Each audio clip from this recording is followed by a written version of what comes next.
Modern Tamil Nadu பார்வையாளருக்கு வணக்கம். இன்றைக்கு இரண்டு மிக முக்கியமான மகிழ்ச்சியான ஒரு சம்பவங்கள். ஒன்று, தமிழ்நாடு முழுக்க இருக்கக்கூடிய மக்களுக்கு அந்த அரிசி ரேஷன் அட்டைதாரர்களுக்கு பொங்கல் பரிசு தொகுப்பு வழங்கப்படுகிறது.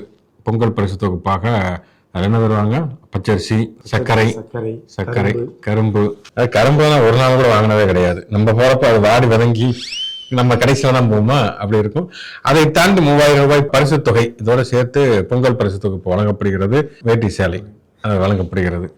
இது ஒரு இன்னொன்று என்ன பார்த்தோம்னா, சென்னை வாழ் தமிழர்களுக்கு மிக முக்கியமான ஒரு விஷயம் என்னன்னா, இன்று சென்னை புத்தக கண்காட்சி தொடங்கி வைக்கப்படுகிறது. இன்றைக்கு மாலை அநேகமா நீங்க இந்த வீடியோ பார்த்துட்டு இருக்கிற நேரம் தமிழ்நாடு முதலமைச்சர் மு க ஸ்டாலின் அவர்கள் அது திறந்து வைத்திருப்பார்.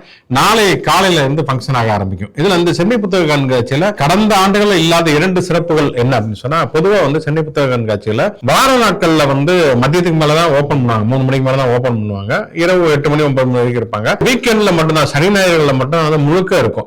ஆனா இந்த ஆண்டு என்னன்னா 11 மணில இருந்தே ஆரம்பிக்கிறாங்க. 11 மணில இருந்து மாலை இரவு 8 மணி வரைக்கும் அல்லது 9 மணி வரைக்கும் நினைக்கிறேன். அதனால நீங்க காலையில இருந்தே போகலாம். அது ஒன்று. ரெண்டாவது டிக்கெட்டே கிடையாது, அனுமதி இலவசம். நாங்க இன்னைக்கு டிக்கெட் எடுத்து போனோம் பாருங்க சொல்லுவீங்க நீங்க, இருந்தாலும் அனுமதி இலவசம் அப்படிங்கிறதுனால கண்டிப்பாக போங்க. இன்னிலிருந்து நாமவே நிகழ்ச்சியினுடைய இறுதியின் பொழுது கண்டிப்பாக ஒவ்வொரு புத்தகத்தை நம்ம பரிந்துரை செய்ய போகிறோம். அதனால் அனைவரும் பொங்கலை கொண்டாடுங்கள், புத்தகங்களை கொண்டாடுங்கள் அப்படின்னு சொல்லிட்டு சோக்குள்ள போகும். இது முச்சந்தி ஷோ. நான் உங்கள் சுகுணா திவாகர்.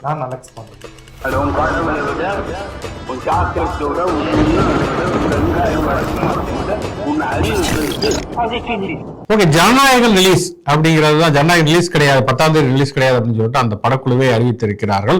நேற்று நடந்ததனுடைய அந்த தொடர்ச்சியை நம்ம பேசணும். ஏன்னா நம்ம பேசக்கூடிய நேரத்துல வழக்கு வரல, நீதிமன்றத்துக்கு வரவில்லை, மதியத்துக்கு மேலதான் வந்தது. அப்படிங்கிறதுனால அந்த வழக்கை பொறுத்த வரைக்கும் என்னன்னா, இந்த ஜனநாயகனுக்கு பின்னால என்ன இருக்கிறது, இதுக்கு பிஜேபிக்கு உள்நோக்கம் இருக்கிறதா இல்லையா அப்படிங்கிறத தாண்டி அந்த வழக்குல அந்த சென்சார் போர்டினுடைய சார்பாக வாதாடிய ஒன்றிய அரசு வழக்கறிஞர் அவர் வைத்த வாதங்கள் ரொம்ப ரொம்ப அபத்தமானது, இன்னும் சொல்லப்போனால் ஆபத்தானது அப்படின்னு சொல்லலாம். அவர் என்ன சொல்லி இருக்காரு அப்படின்னு சொன்னா, முதல்ல 5 பேர் கொண்ட குழு படம் பார்த்துட்டு அதுக்கப்புறமேல சில காட்சிகள்லாம் நீக்க சொல்லிட்டு யூஏ சர்டிபிகேட் தருவது அப்படின்னு சொல்லி முடிவெடுத்துட்டாங்க. ஆனால் அதற்கு பிறகு அந்த குழுவில் இருந்த ஒருவருக்கு திடீர்னு ஞானோதயம் வந்திருக்கு. இல்ல இந்த படம் ஏதோ தப்பா இருக்கே அப்படின்னு புகார் கொடுத்ததற்கு பிறகு நாங்கள் அந்த ரிவ்யூவிங் கமிட்டிக்கு அனுப்புவது என்று முடிவெடுத்தோம் அப்படிங்கிறார்.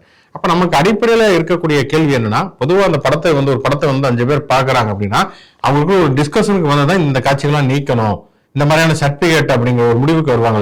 ஒத்த கருத்துக்கு வந்ததுக்கு பிறகு, பெரும்பான்மை கருத்துக்கு வந்ததற்கு பிறகுதான் இந்த படத்துக்கு சர்டிபிகேட் தரலாம், இந்த காட்சிகள் நீக்கப்படணும் அப்படிங்கிற முடிவுக்கே வருவார்கள். அப்படி இருக்கிறப்ப எப்படி திடீர்னு ஒருத்தருக்கு ஞானோதயம் வந்தது? 5 பேர்ல 4 பேருக்கு எந்த பிரச்சனையும் வரல, ஒரே ஒருத்தருக்கு மட்டும்தான் பிரச்சனை. அப்படிங்கிறப்ப பெரும்பாலும் என்னன்னா பெரும்பான்மை கருத்துக்கள் அடிப்படையில் முடிவெடுப்பது அப்படிங்கிறது ஒரு வழக்கமான ஒரு விஷயம். இப்ப ஒரு 3 பேர் கொண்ட ஒரு நீதிபதி பெஞ்சா கூட 2 பேர் என்ன தீர்ப்பு சொல்றாங்களோ அதுதான் முடிவுக்கு போகும். 2 பேர் கொண்ட அமர்வுங்கிறப்ப ஆளுக்கு ஒரு கருத்து சொல்றப்ப 3 நீதிபதிகள் கொண்ட பெஞ்சுக்கே மாத்துவாங்க.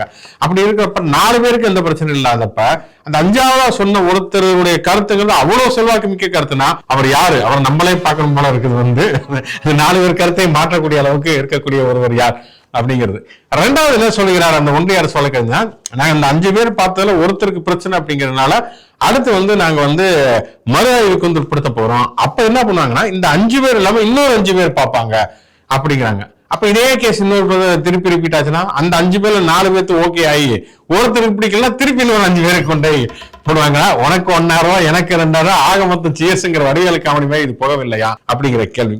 இன்னொன்னு என்னன்னா இந்த படத்துல ராணுவம் தொடர்பான, பாதுகாப்பு படை தொடர்பான லட்சணைகள், லோகோக்கள் பயன்படுத்துவது முறையான அனுமதி வரவில்லை அப்படின்னு சொல்றாங்க. இப்ப என்னன்னா, விஜய் ஏற்கனவே ராணுவ வீரராக 2 படம் நடிச்சிருக்காரு. பீஸ்ட்னு ஒரு படம் நடிச்சிருக்காரு. அதுக்கு மாதிரி துப்பாக்கிங்கிற படம் நடிச்சிருக்காரு.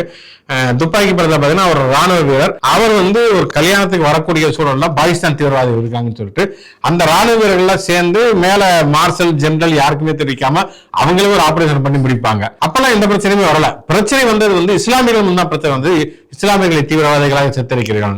பீஸ்ட் படத்துல பாத்தீங்கன்னா அவர் ராவ்ல இருப்பாரு, உளவுத்துறையில இருப்பாரு. ஜம்மு காஷ்மீர்ல ஒரு அத்துமீறல் நடந்தது வந்து ராணுவமே தவறாக வந்து சுட்டுவிடும், அதுக்கப்புறம் விட்டுட்டு வந்துருவாரு, அதுக்கப்புறம் திருப்பி முஸ்லீம் தீவிரவாதிகளை வந்து வேட்டையாடுவாரு. அப்பயுமே எந்த பிரச்சனையுமே இல்லை. எனக்கு தெரிஞ்சு இந்த படம் பாலையாவுடைய அந்த பகத் கேஸோட ரீமேக்குங்கிறப்ப பாலையா வந்து இந்திய ராணுவத்துக்கு எதிரான படம் எடுத்திருக்கு சத்தியமா 100% வாய்ப்பே கிடையாது. ஒரு லாஜிக்கு எதிரான படம் எடுப்பாரு, தவிர இந்திய ராணுவத்துக்கு எதிரான படம் எடுத்திருக்க வாய்ப்பே கிடையாது. அப்படி இருக்கக்கூடிய சூழல் கண்டிப்பா இந்திய ராணுவத்துக்கு எதிரான அந்த படத்துல இருக்க போறதில்ல. அப்படி இருக்கக்கூடிய சூழல்ல இதுக்கே வந்து அதுக்கு அனுமதி வாங்கல, இதுக்கு அனுமதி வாங்கலங்கிற மாதிரியான பிரச்சனைகள் வருதுன்னு சொன்னா, உண்மையிலேயே நாளைக்கு வந்து காஷ்மீர்ல ஈழத்திலே ஒரு இந்திய ராணுவத்துடைய அத்துமீறலை கண்டித்து ஒரு படம் எடுக்கிறார் அப்படின்னு சொன்னா, அல்லது ஒரு ராணுவ வீரரை வந்து ஒருத்தர் குடியாரக்காரர்கள் அவர்தான் வில்லன் அப்படிங்கிற மாதிரி யாராவது சித்தரிக்கிறாங்க அப்படின்னால் அதற்கு இன்னும் எவ்வளவு நெருக்கடிகள் வரும் அப்படிங்கிறது மிகப்பெரிய கேள்வி. இதை வச்சுட்டு இன்னும் சொல்ல போனால் இந்த நடைமுறை அப்படிங்கிறது 2020 பாஜக ஆட்சியில தான் கொண்டு வந்திருக்கிறாங்க. ராணுவம் தொடர்பாக காட்சிகள் சித்தரிக்கப்படாத வெப் சீரிஸ்ல இருந்தாலும் சரி, சினிமாவில் இருந்தாலும் சரி, அதுக்கு வந்து அனுமதி வாங்கணும்னு சொல்லி. ஏன்னா வந்து சினிமாவோட வெப் சீரிஸ் எல்லாம் இப்ப வந்து நிறைய வந்து விமர்சன ரீதியா வருது. இப்ப ஃபேமிலி மேன் பட வெப் சீரிஸா இருக்கட்டும், அல்லது பாதாளோக் மாதிரியான வெப் சீரிஸ்கள்லாம் வந்து அரசுடைய அதிகார அமைப்பையே வந்து கேள்விக்குள்ளாக்கக்கூடிய, விமர்சனத்துக்குள்ளாக்கக்கூடிய சூழல் வருகிற பொழுது அதற்கு முட்டுக்கட்டை போடக்கூடிய வகையில இது இருக்கிறது அப்படிங்கிறது. இப்ப ஜனநாயகனுக்காக வந்து இது பேசாம விட்டோம்னா நாளைக்கு வந்து சில சின்ன சின்ன படங்களுக்கு வருகிற பொழுது இதை பத்தி பேசவே முடியாத சூழல் வரும். இன்னும் சொல்லப்போனா இது விஜய் படங்கள்னாலதான் இவ்வளவு பேர் மீடியாவில் உட்காந்து பேசிட்டு இருக்காங்க. இதுவே தண்டகாரண்யத்துக்கு ஒரு பிரச்சனை வருது, அல்லது கோபி நாயனார் மனுஷன் ஒரு படம் இருக்காரு அதுக்கு பிரச்சனை வருது, யாருமே பேசவில்லை. அப்ப இது வந்து மிகப்பெரிய நெருக்கடியை வந்து ஏற்படுத்தும் அப்படிங்கிறது மிக மிக முக்கியமான ஒரு விஷயம். அதனால இந்த ஒன்றிய அரசு வழக்கறிஞர் சொன்னது எல்லாமே ரொம்ப ரொம்ப அபத்தமானது, ஆபத்தான ஒரு விஷயம் அப்படிங்கிறது முதல்ல கவனத்தில் கொள்ளணும். ஆனா என்னன்னா இந்த பதவியேற்புங்கிறது விஜய்க்கு இருக்கணும், அதுதான் இங்க இருக்கக்கூடிய பெரிய சிக்கல். இது கருத்து சுதந்திரத்துக்கு எதிரான ஒன்று. இந்த கருத்து சுதந்திரங்கிறது எங்கேயோ வரல, அவர் படத்துக்கே வருதுங்கிறப்ப அதை கூட அவர் வந்து வெளிப்படையாக எதிர்க்க தயாராகல. இன்னைக்கு பாத்தீங்கன்னா வந்து நம்ம இந்த பொங்கல் பரிசு தொகுப்பு சொன்னோம்ல, இதை வந்து உதயநிதி வந்து ஒரு பிரஸ் மீட்ல சொல்றாரு. உடனே வந்து பத்திரிகையாளர்லாம் கேட்கறாங்க வந்து இந்த மாதிரி நீங்க இந்த விஜயனுடைய சர்டிபிகேட் பிரச்சனை பத்தி நினைக்கிறீங்கன்னா அவர் பதில் சொல்லாமல் போய் விடுகிறார். இதை வச்சு கூட தாவேக்காரங்க சொல்லலாம், பாத்தீங்களா பதில் சொல்ல மாட்டேங்கிறான்னு. பதில் சொல்ல வேண்டிய விஜயே இதுவரைக்கும் பதில் சொல்லாம இருக்கிறாரு. அவரே வந்து இந்த பிரச்சனைல கருத்து நெருக்கடி இருக்குது, இந்த மாதிரி எந்த கருத்துமே அவர் தெரிவிக்கவில்லை அப்படிங்கிறத பார்க்கிறோம். எங்கேயோ வந்து திடீர் பாசத்துல காங்கிரஸ்காரங்க வரிசையாக கருத்து சொல்லிட்டு இருக்கிறதா நம்ம பார்க்கிறோம். அப்ப ஒண்ணு நீங்க வந்து பாஜகவை கண்டிங்க, இல்ல பாஜக கண்டிக்க துணிச்சல சென்சார் போர்டையாவது கண்டிங்க, இவ்வளவு அபத்தமான வாதங்களை முன்வைக்கிறார்கள் சொல்லிட்டு எதையுமே பேசாமல் இவ்வளவு மௌனம் சாதிப்பது என்பது உண்மையிலேயே வந்து, ஏன்னா விஜய் வந்து இத்தனை ஆண்டு காலம் சினிமாவில் இருந்திருக்காரு, உச்ச நட்சத்திரமா இருந்திருக்காரு. சினிமாவில் நடந்த எந்த ஒரு பிரச்சனைக்கும் அவர் இதுவரைக்கும் கருத்து தெரிவிச்சதே இல்லை. இவர் பீக்ல இருந்த காலகட்டத்தில் விஸ்வரூபம் படத்துக்கு பிரச்சனை வந்ததுல வந்து பல பிரச்சனைகள் வந்திருக்கு, எதுக்குமே அவர் கருத்து தெரிவித்தார். இன்னும் சொல்லப்போனா அவர் படத்துக்கு ஜெயலலிதா தலைவா படத்துக்கு பிரச்சனை வந்த கூட வெளிப்படையா அவர் எந்த எதிர்ப்புமே தெரிவிக்கல, ரகசியமா சந்திச்சு பேரங்களை பேசி அவர் வந்து பணிந்து போனார் அப்படிங்கிறத வர்றாரு. அவர் படத்துல லியோ படத்துல வந்து அவரோட சேர்ந்து நடனமாடிய நடன கலைஞர்களுக்கு சம்பளம் கொடுக்கலங்கிற பிரச்சனை பத்தியும் அவர் பேச தயாரா. இதெல்லாம் கட்சி ஆரம்பிச்ச பிறகு நடந்தது. லியோ படத்து பிரச்சனை எல்லாம் அவர் கட்சி ஆரம்பித்ததுக்கு பிறகு நடந்தது. அப்பொழுது கூட அவர் பேச தயாராக இல்லை. அப்ப எதை பற்றியுமே எந்த கருத்தை பத்தியுமே நாங்க கருத்து தெரிவிக்க மாட்டோம், கருத்து சுதந்திரத்துக்கு வந்து அனுமதி மறுக்கப்படுகிற பொழுது நாங்க வந்து கருத்து தெரிவிக்க மாட்டோம் அப்படின்னு சொல்லி கொண்டிருக்கக்கூடிய ஒரு தலைவர், ஒரு நடிகர், அவருக்கு வந்து கோடிக்கணக்கில் வந்து ரசிகர்கள் இருப்பதாக சொல்லப்படுகிறது. யாருமே எந்த ரியாக்டுமே பண்ணாம இருக்காங்க அப்படின்னா இது என்ன இதுன்னு சொல்ல பேர் ஜனநாயகம் வச்சிருக்காங்க தவிர ஜனநாயகத்துக்காக குரலை கொடுக்காத ஒருத்தர் எப்படி நம்ம ஜனநாயகம் சொல்ல முடியும் அப்படிங்கிறது மிக முக்கியமான ஒரு கேள்வி. விஜய் தவிர எல்லாரும் குரல் கொடுத்துட்டாங்க அப்படின்ட்டு சொல்லும் போது வந்து பராசக்தி படம் நடிச்ச ஜெயம் ரவிலாம் இன்னைக்கு காலையில அந்த படம் வெளியாக பொங்கலே ரிலீஸ் ஆகிட்டு அப்படின்ட்டு குரல் கொடுத்துட்டு இருந்தாரு. ஆனா நடக்கிற விஷயங்கள் எல்லாமே பார்க்கும்போது வந்து பாஜக வந்து நான் மிரட்டுற மாதிரி மிரட்டுறேன், நீ வந்து பயப்படுற மாதிரி பயப்படு நம்ம அப்படிங்கிற ஒரு கேம் பிளான் மாதிரி தான் தெரியுது. ஏன்னா இந்த படம் வந்து நம்ம முன்னாடியே பேசுன மாதிரி பாலையா நடிச்ச இந்த ஏதோ ஒரு கேசரி, அந்த படம் பகத் கேசரி, அந்த படத்தை வந்து அப்படியே எடுத்திருக்காங்க. ட்ரெய்லருமே வந்து 80% ட்ரெய்லர் வந்து அதே ஷாட்டு அதே டைலாக்னு எதையுமே மாத்தாம. நான் ஆக்சுவலா பகத் கேசரி படம் பாக்கறேன், அமேசான் பிரைம்ல இருக்கு. சரி, இந்த படத்தை பார்த்துட்டு அந்த படத்தை பார்க்க முடியாது, ட்ரெய்லர் மட்டும் நேற்று பார்த்தேன். அந்த இன்ஸ்ட்ருமெண்ட் கூட அதே வச்சிருக்காங்க, என்ன கொஞ்சம் நாக்கில வச்சு தடவுற அப்படி கையில வச்சிருக்கிறா அப்படி. அதே மாதிரி எடுக்கப்பட்ட படம். அந்த படத்துக்கு வந்து அதுல நடக்கிற விஷயம், அந்த படத்தோட பேசிக் என்ன இருக்குனாக்கா, வில்லன் வந்து இந்தியாவோட பாதுகாப்பு துறைக்கு அச்சுறுத்தலா இருப்பாரு. அதை வந்து ஒரு முறியடிப்பாரு ஹீரோ அப்படிங்கிறது தான். ஸோ அது வந்து இந்தியாவோட பாதுகாப்புக்காக சப்போர்ட் பண்ணி ஒரு படம் எடுத்திருக்காங்க.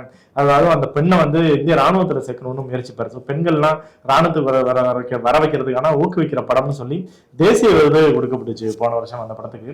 ஸோ அப்படியே ஒன்றிய அரசு வந்து மெச்சி தேசிய விருதெல்லாம் கொடுத்து சூப்பர் படம் சொன்ன ஒரு படம் அதை அப்படியே பேப்பர் டு பேப்பர்னு சீன் பை சீன் காப்பி பண்ணும் போது அதுல ஒரு பிரச்சனை அப்படின்ட்டு சொல்றதே வந்து நமக்கு வந்து இவ்வளவு நாள் பேசிட்டு இருக்க மாதிரி ஒரு அபத்தமான விஷயமா தான் தெரியுது. இன்னொன்னும் அவர் வந்து அந்த சென்சார் குழுவில் இருந்த ஒருத்தர் புகார் சொன்ன மாதிரி வந்து நம்ம சினிமால ஒர்க் பண்ண தெரிஞ்ச அனுபவத்துலலாம் வந்து பர்மிஷன்லாம் யாருமே வாங்க மாட்டாங்க. லோகோ யூஸ் பண்றதுக்கு தமிழ்நாடு அரசோட லோகோ, போலீஸோட லோகோ, ராணுவத்தோட லோகோ எல்லாம் யூஸ் பண்றதுக்கு பர்மிஷன் வாங்குற நடைமுறையே கிடையாது. அவங்க யூஸ் பண்ணக்கு அப்புறமே சென்சார்ல வந்து தவறா யூஸ் பண்ணிருந்தா அதையும் வந்து பொலைட்டா தான் சொல்லுவாங்க, இந்த லோகோ தப்பா இருக்கு, ஒண்ணு மாத்தி வைங்க, இல்லைன்னா அந்த சீனை வந்து டெலீட் பண்ணுங்க, பிளர் பண்ணுங்க இப்படின்னு தான் சொல்லுவாங்க. ஆனா இது வந்து புதுசா ஒருத்தர் நீங்க சொன்ன மாதிரி சொல்றதும் அதுக்கு வந்து வழக்கு போட்டு இவ்வளவு நாள் நடக்கிறது. விஜய் வந்து ரொம்ப கூலா ஆகி ரிலேஷன் கூட தள்ளி வச்சுக்கலாம், அவர்லாம் தலைவர்கள்லாம் கொந்தளிச்சாரு போய். இந்த கதைகள்லாம் தெரியும், அழுது வீடியோ வெளியிட்டாரு, ரசிகர்கள் எல்லாம் கொந்தளிச்சாங்க. விஜய் மட்டும் இல்லாம டிவிகே தொண்டர்கள் மொத்த பேருமே வந்து பாஜகங்கிற வார்த்தையே சொல்ல மாட்டோம், மோடிங்கிற வார்த்தையே சொல்ல மாட்டோம் அப்படின்ட்டு அமைதி காத்துக்கிட்டே இருக்காங்க. அதுல நேத்தெல்லாம் வந்து அந்த ஏஎஸ்சி ஒன்றிய அரசோட வழக்கறிஞர் அடிஷனல் சொலிசிட்டர் ஜெனரல் அவர் வந்து இந்த வழக்கு சென்னை உயர்நீதிமன்றத்தில் ஆரம்பிச்சு நடந்துகிட்டு இருக்கு, அவர் வரவே இல்லையா. ஒரு மணி நேரம் எனக்கு வேற ஒரு கேஸ் இருக்கு, நான் கொஞ்சம் டிலேவா வரேன் அப்படின்ட்டு தான் வந்து ஜாயின் பண்ணியிருக்காரு. அவரு பேர்ல தான் அந்த வாதங்கள்லாம் வருது, நெட்ல எல்லாம் வருது, ட்விட்டர்லாம் வருது. இவங்க எல்லாம் டிவிகே காரங்க எல்லாம் பார்த்துட்டு யாரு ஏஎஸ்ஜி அப்படின்ட்டு அவனை அப்படிங்கிறா அப்படின்ட்டு அப்படி வந்து இதை காமெடியா டீல் பண்ணிக்கிட்டு வந்து ரெண்டு பேரும் சேர்ந்த ஒரு டிராமா அப்படிங்கிறது பல இடங்கள்ல வெளியே தெரிஞ்சுக்கிட்டே இருக்கு. அவர் வந்து அந்த ஏஜி வந்து என்ன சொல்றாருன்னா உண்மையே ஒரு பெரிய அத்துப்பீர். அவர் சொல்றது என்னன்னா, முதல்ல இவங்களுக்கு கோர்ட்ல வந்து கேஸ் போறதுக்கே உரிமை கிடையாது அப்படிங்கிறாரு. நாங்க வந்து சர்டிபிகேட் கொடுத்த பிறகுதான் சர்டிபிகேட் சரி தப்பு நீங்க வர முடியும். நாங்க பெண்டிங்ல வைக்கிறப்ப கவர்னர் சொல்றாரு, நாங்க பெண்டிங்ல இருக்கிற வரைக்கும் அதை பத்தி நீங்க பேசக்கூடாதுங்கிற மாதிரி அவங்க பேசுறாங்க. இல்ல இன்னொரு காமெடி என்னன்னா, அந்த பகவத்கேசரி படம் இருக்குல்ல, அந்த படத்தோட டைரக்டர் பேர் அனில் ரகுபதி அப்படிங்கிறதுமே மிக முக்கியமான ஒரு விஷயம். ஓகே, எப்படி தலைவா படம் ரிலீஸ்ல வந்து ஜெயலலிதாவிடம் போய் மண்டிக்கிட்டு பணிந்தாரோ விஜய், அது மாதிரி இப்ப வந்து டெல்லியில போய் அமித்ஷாவிடம் எடப்பாடி பழனிசாமி பணிந்திருக்கிறார் அப்படிங்கறத பாக்குறோம். டெல்லிக்கு போயிருக்காரு. ஏன் டெல்லி போயிருக்கீங்கன்னு கேக்குறாங்க. அவங்க அவர் என்ன சொல்றாங்கன்னா, ஸ்ரீரங்கத்துக்கு வந்தாரு அமித்ஷா, அந்த யாத்திரை ஒண்ணு நடந்தது இல்லையா, அவரு நயனா நாகேந்திரோடைய யாத்திரை, அந்த யாத்திரை நிறைவு விழாக்கு தான் வந்து வராரு. பொதுவா என்னன்னா வந்து ஒரு இந்த மாதிரியான கூட்டணி கட்சி தலைவர்கள் யாத்திரையை தொடங்குறாங்க முடிக்கிறாங்கன்னா எல்லா கூட்டணி கட்சி தலைவர்களும் போவதுங்கிறது வழக்கம். இப்ப சமீபத்தில் கூட வைகோ ஒரு சமத்துவ நடைபயணம்னு தொடங்கி இருக்கார். அதை தொடங்கி வைத்தவரை திமுக தலைவர் ஸ்டாலின் தான். காங்கிரஸ் கட்சி போல எங்களுக்கு கருத்து வேறுபாடு இருக்கிற ஒரு பிரபாரன் படம் போட்டிருக்காரு, நாங்க வந்து ராஜீவ் கொலை வழக்கில் தொடர்புடையவராக இருப்பதனால நாங்க வரல அப்படின்னு சொல்லிட்டு வெளிப்படையாக காரணத்தை தெரிவித்தாங்க. பொதுவாக இந்த மாதிரியான யாத்திரைகள் தொடங்குவது முடிப்பது இதுல வந்து கூட்டணி கட்சிகள் கலந்து கொள்வது வழக்கம். நயனா நாகேந்திரன் வந்து அவர் தான் மொத்தம் 2 கட்சி தான் முந்தானத்து வரைக்கும் கூட்டணியில இருந்த கட்சி. அந்த கட்சியுடைய மாநில தலைவர் அவர் யாத்திரை வந்தாரு. இவர் நான் கள்ளக்குறிச்சியில கூட்டத்துல வந்தேன்னு சொல்லிட்டு எடப்பாடி பழனிசாமி போகலாம். இப்ப என்னன்னா வந்து அவர் எங்க ஊருக்கு வந்தப்போ அவரை பார்க்க முடியல, அதனால நான் அவங்க ஊருக்கு போறேன் அப்படின்னு அதை ஒரு காரணமா வேற சொல்லி வந்து போயிருக்கிறார். நல்லா இருக்கீங்களா? எப்போ இவரு அமித்ஷா நைட் சார், நைட்டா? Night 9 o'clock. 9 o'clock. போன தடவை மாதிரி போடுவாங்க நீங்க இல்ல சரி போனது மட்டும் நான் பாத்துங்க, கார் கண்ணாடி தான் திறந்து விட்டேன், நான் வந்து மகள மூஞ்சி துடைக்காம தான் போறேன் அப்படிங்கிற ஃபன்லாம் பண்ணிட்டு அவர் போயிருக்காரு. போயிட்டு வெளியில வந்ததுக்கு பிறகு பேட்டி கேட்கிறாங்க. வந்து 2 கேள்விதான் மிக முக்கியமான கேள்வி. என்னன்னா, சசிகலா வந்து உங்களுடைய கட்சியில சேரப்போவதாக தகவல் வருகிறது அப்படிங்கிறப்ப ரொம்ப உறுதியா சொல்றார். எப்பயுமே சொல்லக்கூடிய பதிலே உறுதியாக சொல்றார், இல்லை நாங்கள் வந்து சேர்க்க தயாராக இல்லை, நாங்கள் வந்து விலக்கி விட்டவர்களை மீண்டும் சேர்க்க தயாராக இல்லை, சசிகலா வந்தாலும் சரி ஓ பன்னீர்செல்வமாக இருந்தாலும் சரி நாங்கள் சேர்க்க தயாராக இல்லை அப்படிங்கிற உறுதியா சொல்கிறார். 2வது கேள்வி கேட்கிறாங்க, வந்து டிடிவி தினகரன் வந்து உங்களுடைய அவருடைய அமமுக உங்களுடைய கூட்டணியில சேரப்போகுதாமே அப்படிங்கிறப்ப இல்லை அப்படிங்கிறத சொல்லல. அவர் என்ன சொல்லனா, சில கட்சிகள் கூட்டணிக்கு வருவதற்கு தயாராக இருக்கின்றன அப்படிங்கிறது தான் அவர் சொல்றாரு. அப்படின்னா என்ன அர்த்தம்னா, டிடிவி தினகரன் கட்சி வந்து கூட்டணி இல்லைன்னு அவர் சொல்ல தயாரா இல்லைன்னா இருக்கு அப்படின்னு தானே அர்த்தம். ஆக மொத்தம் அமித்ஷா என்ன சொல்லி இருப்பார் அப்படின்னா, வந்து உங்களை வச்சிடலாம் ஒரு அணியும் புடுங்க முடியாது, அந்த பக்கம் பாட்டாளர் கட்சி வந்திருக்கு, ஆனா ஐயா அன்புமணி ராமதாஸ் வந்துட்டாருங்க அப்படின்னா அன்புமணி தான் வந்திருக்காரு, ராமதாஸ் வரல, அதுவுமே ஒரு பாதி தேய்ந்து போன ஒரு கட்சியாகத்தான் வந்திருக்கிறது. இன்னைக்கு வியாழக்கிழமை இன்னைக்குமே ராமதாஸ் அழுதுருக்கு அப்படி பாவம். அதனால வந்து இந்த இதை வைத்துக் கொண்டு எதுவுமே செய்ய முடியாது அப்படிங்கிற ஒரு விஷயம். அப்ப நேத்து நம்ம பேசணும் இப்ப ஏற்கனவே வந்து வன்னியர்களுக்கு இடஒதுக்கீடு கொடுப்பதாக வன்னியர்களும் ஏமாற்றி கடைசியில அங்க இருக்கக்கூடிய எம்பிசியில் இருக்கக்கூடிய மற்றவங்களும் அதிருப்தியில் இருக்காங்கிறப்ப இப்ப ஏற்கனவே முக்குளத்தூர் அதிருப்தியில் இருக்கிறாங்கிறப்ப டிடிவி தினகரன் விட்டுறக்கூடாது அப்படிங்கிற ஒரு அழுத்தத்தை அமித்ஷா கண்டிப்பாக எடப்பாடி பழனிசாமிக்கு கொடுத்திருப்பதற்கான வாய்ப்புகள் உண்டு. அதனால இப்ப வெளியில டிடிவி தினகரன் இல்லை அப்படின்னு சொல்லாம அவர் எடப்பாடி பழனிசாமி சொல்லியிருக்காங்கிறதுனால இப்ப டிடிவி தினகரனையும் கூட்டணியை சேர்த்து அமித்ஷாவுடைய அழுத்தத்திற்கு பணியக்கூடிய ஒரு சூழ்நிலை தான் எடப்பாடி பழனிசாமி வந்திருக்காரு அப்படிங்கிறத அந்த பேட்டி காட்டுகிறது.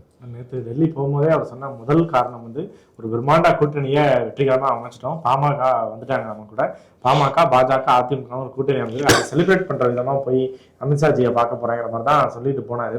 இவர் போய் அங்க நைட்டு 9 மணிக்கு பேசுறதுக்கு முன்னாடி எல்லாம் இங்க ராமதாஸ் நம்ம எதிர்பார்த்த மாதிரியே அறிக்கை வெளியிட்டாரு. அது ஒரு சட்டவிரோதமான கூட்டணி பேச்சுவார்த்தை அப்படின்ட்டாரு. நான் தான் ஓனரு, நான் தான் யாரு கூட டீலிங்னு சொல்லுவேன் அப்படின்ட்டு சொல்லியிருந்தாரு.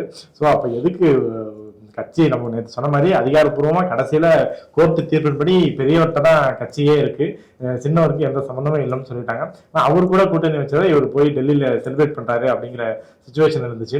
டிடிவி தினகரன் கடந்த சில நாட்களாவே இந்த டிடிவி தினகரனோட பேச்சுக்கள்லாம் கடந்த ஒரு 6 மாசம் எடுத்து பார்த்தோம்னாக்க எடப்பாடி பழனிசாமியா அவ்வளவு கேவலமா திட்டுவாரு. எதுக்கும் லாய்க்கில்லாதவரு, டேபிள் கடியில புந்து வந்தாரு, நான் தான் பேரம் பேசினேன், வெள்ளை பேப்பர்ல கையெழுத்து வாங்கி கொடுத்தேன் அப்படின்ட்டு இது சொல்ல எல்லா ரகசியங்களையும் சொல்லி எவ்வளவு அவமானப்படுத்த முடியுமோ அவமானப்படுத்திட்டாரு. அதுக்கே ஜெயக்குமார்ட்டாலாம் இப்படி தொடர்ந்து பேசுறாரு அப்படின்றதுக்குலாம் அவர் எதிர்க்கவே இல்லை. பொதுத்தளத்திலேயே அவர் என்னதான் சொன்னாரா இல்ல அப்படிங்கிற மாதிரியே டீல் பண்ணிட்டு இருந்தாரு. இப்ப எடப்பாடி பழனிசாமியும் அவ்வளவு அவமானங்களுக்கு பிறகும் அமித்ஷாஜி சொல்றாருங்கிறதுக்காக டிடிவி தினகரனை ஆதரிக்கிறதுக்கு ஏத்துக்கிறதுக்கான சூழலுக்கு தள்ளப்பட்டிருக்காரு. ஆளுநர் ஆர் ரவிக்கு கோபம் கொதித்து எழுந்திருக்கிறார். என்னன்னா ஒரு நீதிபதி இப்படி பண்ணலாமா அப்படின்னு சொல்லிட்டு அந்த நீதிபதி உண்மையிலே நீதிபதியா அப்படிங்கிற கேள்வி பலருக்குமே இருக்கிறது. மத உயர் நீதிமன்ற நீதிபதி ஜி.ஆர். சுவாமிநாதன் அதுக்கிட்ட ஜி.ஆர். சுவாமிநாதனை விமர்சித்து கீழைக்காட்டு பதிப்பகத்தின் சார்பாக ஒரு புத்தகம் வெளியாகிறது அப்படிங்கிறப்ப அதற்குமே தடை போட்டிருக்கிறார்கள். அப்பெல்லாம் நீதிபதி விமர்சிக்க கூடாது அப்படின்னு சொல்லிட்டு நீதிபதி யார் வேண்டுமானாலும் என்ன வேண்டுமானாலும் பேசலாம், பட் நீதிபதி விமர்சிக்க கூடாது அப்படிங்கிறது தான் இன்னைக்கு இருக்கக்கூடிய ஒரு தர்மமாக இருக்கிறது.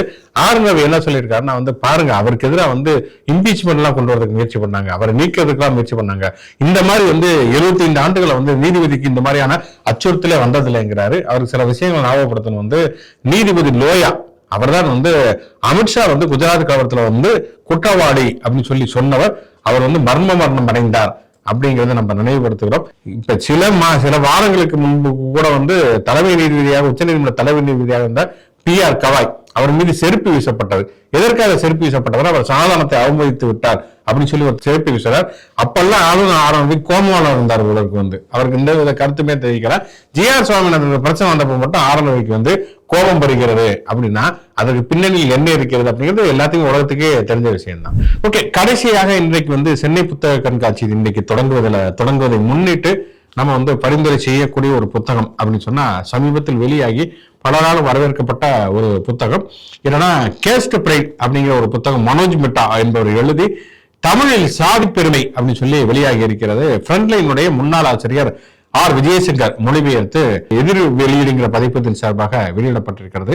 அந்த புத்தகத்தினுடைய அடிப்படையான ஒரு விஷயம் என்ன அப்படின்னு சொன்னா, இந்தியாவில் தொடர்ந்து சாதியத்திற்கு எதிரான எப்படி சட்ட ரீதியான போராட்டங்கள் எப்படியெல்லாம் நடத்தப்பட்டிருக்கிறது, பிரிட்டிஷ் காலகட்டத்தில் எப்படி நடந்திருக்கிறது என்பதை பற்றி விரிவாக எழுதப்பட்டிருக்கக்கூடிய ஒரு புத்தகம் அப்படின்னா அது மிக முக்கியமான ஒரு புத்தகம். ஒரு உதாரணம் சொல்லணும், 2 உதாரணம் சொல்லணும்னு சொன்னா 1916 முதலாக அப்ப என்னன்னா சட்டமன்றம் நாடாளுமன்றம்லாம் கிடையாது, இந்தியர்களுக்கான வாக்குரிமைங்கிறது தேர்தல்ங்கிறது பெருசா கிடையாது.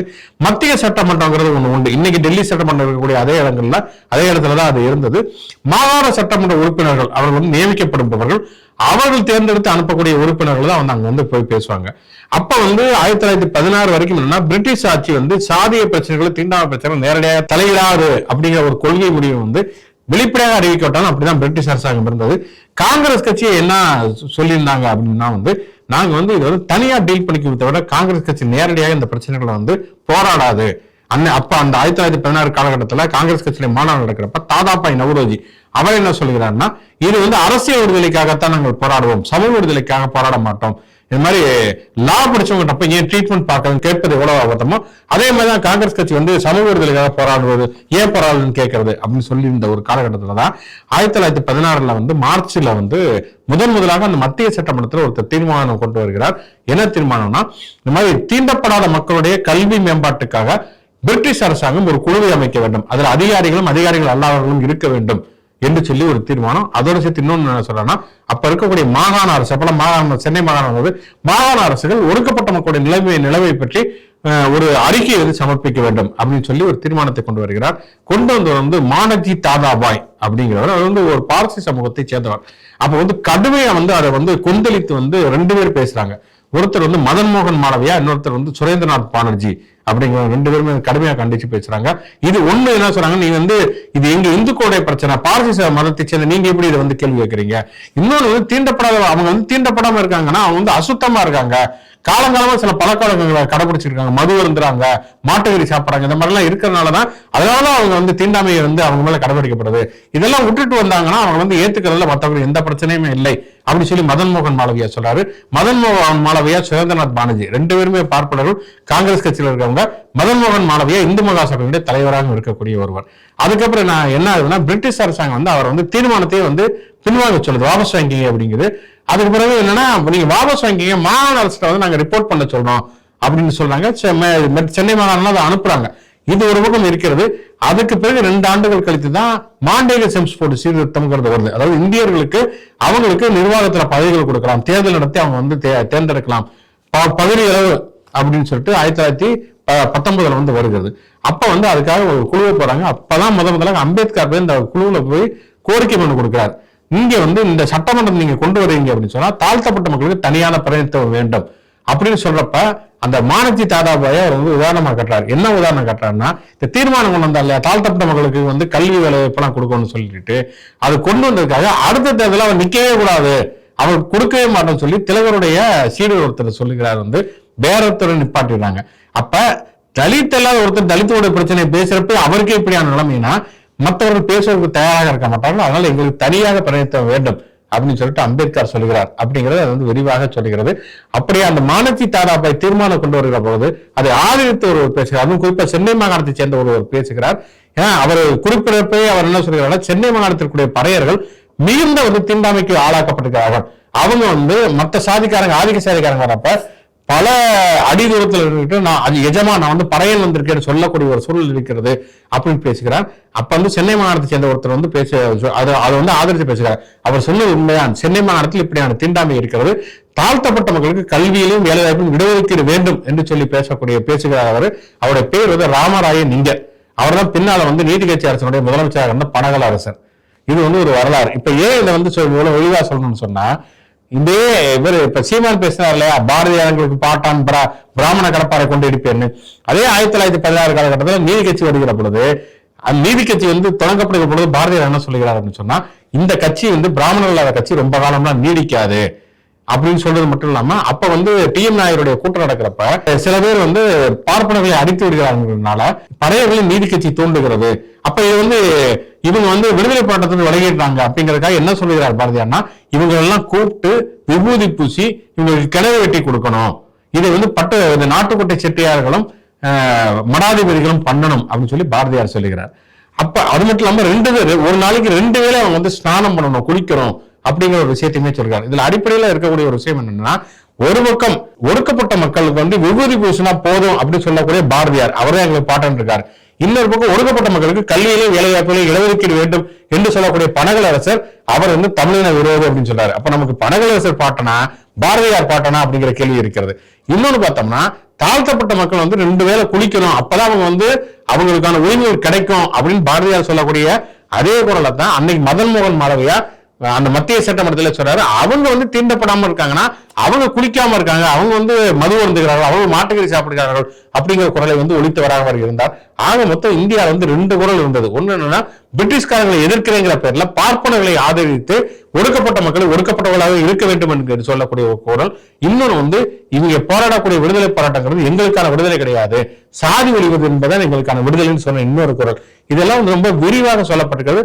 அது மட்டும் இல்லாமல் சுயமரியாதை திருமண சட்டங்கிறது எப்படி வந்து கொண்டு வரப்பட்டது அப்படிங்கிற ஒரு விஷயத்தை பத்தியுமே ரொம்ப விரிவாகவே சொல்லியிருக்காங்க. அப்ப சுயமரியாதை திருமண சட்டம் கொண்டு வருகிற பொழுது சட்டமன்றத்துல வந்து விவாதம் நடக்குது. காங்கிரஸ் கட்சி சேர்ந்த கருத்திருமன் அவருக்கு பார்ப்பனர் அவர் என்ன சொல்லுகிறார் அப்படின்னா, அதுக்கு முன்னாடி என்னன்னா இந்த பிரச்சனை வர்றதுக்கு முன்னாலே வந்து மும்பை மாகாணத்துல என்னன்னா ஜோஷி அப்படின்னா வந்து அந்த ஊரை சேர்ந்த பார்ப்பனர் புரோகிதர்கள் அவரை விட்டு வேற யாரையாவது வச்சு கல்யாணம் பண்ணிட்டாங்கன்னா அவர் வந்து போய் கோர்ட்ல கேஸ் போடாராம். எனக்கு தான் இந்த உரிமை வரணும், அதனால எனக்கு இந்த தச்சனையை கொடுக்கணும்னு சொல்லி கேஸ் போடுறாங்களா.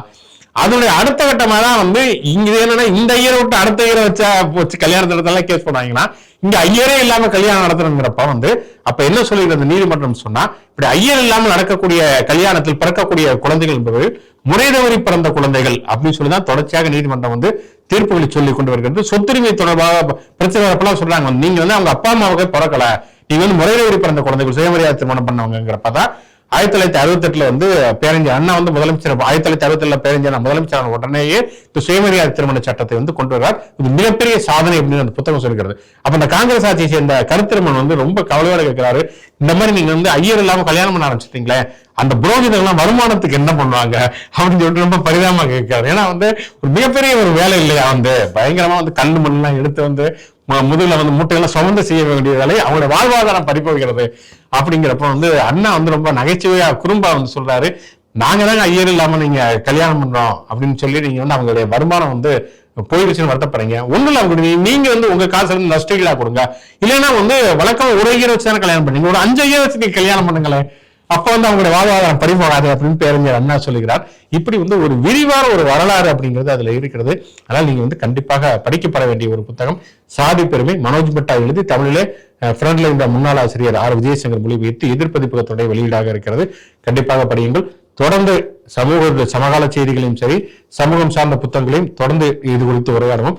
தொடர்ந்து மாடர்ன் தமிழ்நாடு யூடியூப் சேனலோட தொடர்புகள் மிச்சன் ஷோவை லைக் பண்ணுங்க, கமெண்ட் பண்ணுங்க. மீண்டும் நிகழ்ச்சி சந்திப்போம். நன்றி.